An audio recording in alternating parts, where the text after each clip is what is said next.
This is Austria-Hungary, one of the most powerful kingdoms by the late 19th century, with its borders spanning from Central and Eastern Europe, to the Northern Balkans and to Serbia.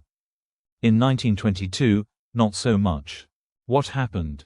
The collapse of the empire can be explained by these obvious reasons. The Onant Victory. The Entente powers finally defeated the Central Powers and won the First World War after 4 years of battle. With the signing of the Treaty of St. Germania and the Treaty of Trianon, all states of the empire that has the same ethnicity as their bordering neighbors shall be ceded to other countries. Meaning that both Austria and Hungary shall give up their land to the victors. With Austria losing about 60% of its land prior to its Habsburg years.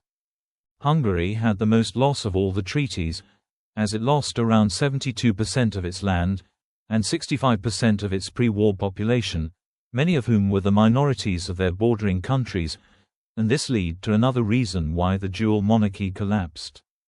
Ethnic minorities. From the very start, inside of the Austrian Empire, there were multi-ethnic groups living. Neither of these groups were not aligned as Germans, nor one of them were ethnic Germans. These groups includes the Romanians, Czechs and Slovaks, Slovenes, Croats, Poles, and Ukrainians. The largest of these groups were the Hungarians.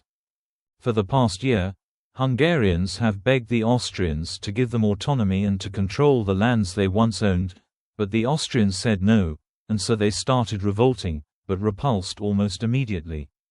The Austrians knew that if one ethnic group starts revolting, it could very well mean an end to the empire, and so they started granting the Hungarians the right to rule their territory as long as it remained loyal to the crown.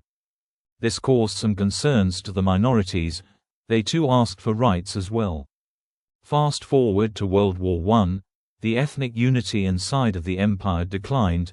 This was the sign of the disintegration of the dual monarchy, and the ethnic groups inside of it are now ready to be unified with their bordering neighbors that has the same ethnicity as theirs. Aftermath of post-war Austria-Hungary. After the war was over, the Galician and Lodomeran parts of the Austrian territory has hit a massive crop failure which led to the starvation of millions of people. The war led to the empire having its economy and infrastructure to ruins.